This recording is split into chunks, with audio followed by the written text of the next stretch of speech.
اسلام آباد high court کی جانب سے سابق وفاقی وزیر شیریں مزاری کی صاحبزادی زینب مزاری کو بری کرنے کے فیصلے کو عسکری حکام کے لیے ایک جھٹکا قرار دیا جا رہا ہے، چونکہ اس کیس میں فوج اور اس کے سربراہ کو بدنام کرنے کا الزام عائد کیا گیا تھا۔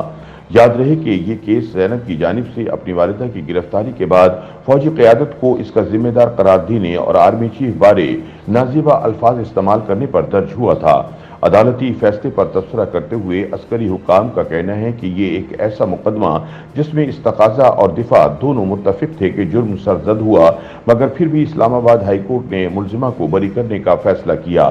یاد رہے کہ چیف جسٹس اطہر من اللہ نے شیریں مزاری کی بیٹی اور سماجی حقوق کی کارکن ایمان زینب حاضر مزاری کے خلاف پاکستان آرمی کی قانونی برانچ کی طرف سے تعزیرات پاکستان کے تحت درج کروائے گئے مقدمے کو ختم کرنے کا حکم سنایا ہے۔ انڈیپینڈنٹ اردو کی ایک رپورٹ کے مطابق ایمان مزاری کے خلاف درج کیس کا اخراج پاکستان کے فوجداری نظام میں اپنی نوعیت کی ایک منفرد مثال ہے، جس میں ایک فوجداری مقدمے میں توہین عدالت کی کارروائی کی طرح ملزمہ کے وکیل کی طرف سے ایف آئی آر میں درج واقع اور ملزمہ پر لگے الزام کو درست تسلیم کرنے کے بعد محض کمرہ عدالت میں افسوس کے الفاظ کی ادائیگی کر دینے کی بنیاد پر مقدمے کو ٹرائل کے بغیر خارج کرنے کا حکم دے دیا گیا۔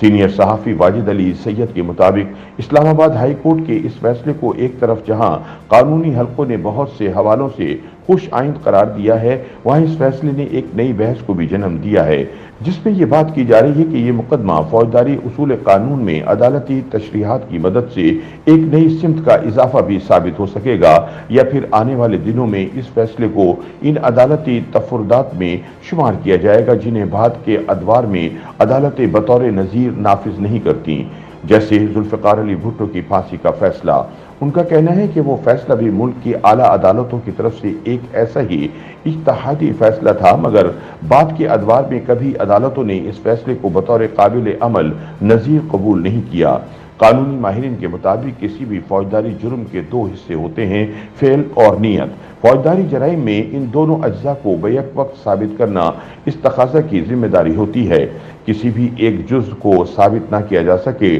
تو ملزم کو سزا نہیں دی جا سکتی۔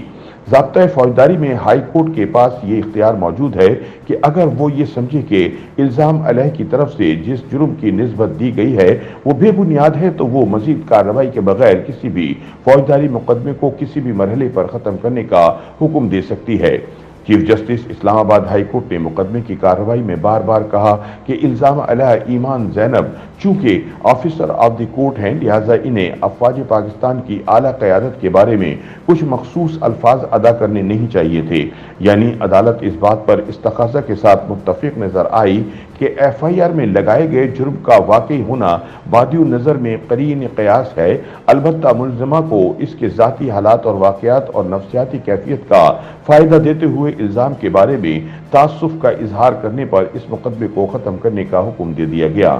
قانونی ماہرین کے مطابق اگر اسلام آباد ہائی کورٹ کی ماتحت عدالتیں اس نئے فوجداری اصول قانون کو لے کر چلتی ہیں تو پاکستانی فوجداری قانون میں مقننہ میں بیٹھے قانون سازوں کی طرف سے چھوڑا گیا ایک بہت بڑا خلا پور ہو سکے گا۔ دنیا کے بہت سے ممالک کے برخلاف پاکستان کے عام فوجداری قانون میں ٹرائل سے پہلے جرم کو قبول کر لینے اور خود کو عدالت کے رحم و کرم پر چھوڑ دینے کی صورت میں کوئی ایسا قانون موجود نہیں تھا جس میں اس بنیاد پر کسی ملزم کے ساتھ رعایتی سلوک کیا جا سکتا ہو۔ یہاں یہ بھی کہا جا رہا ہے کہ ماتحت عدالتوں کی طرف سے اس اصول کی پیروی کی گئی تو اس کا اثر اسلام آباد میں 1 درجن سے زائد وکلا کے خلاف درج دہشت گردی کے مقدمے پر بھی پڑے گا، جس میں وکلا پر چیف جسٹس اسلام آباد ہائی کورٹ کے چیمبر میں گھس کر بدتمیزی اور توڑ پھوڑ کرنے کا الزام ہے، کیونکہ دونوں مقدمات کے حالات اور واقعات میں بہت کچھ مشترک ہے۔ دونوں مقدمات میں ملزمان آفیسرز آف دی کورٹ کے ٹرائل کے حامل ہیں۔ ایمان زینب کے کیس کی طرح اس مقدمے میں نامزد کیے گئے وکلا بھی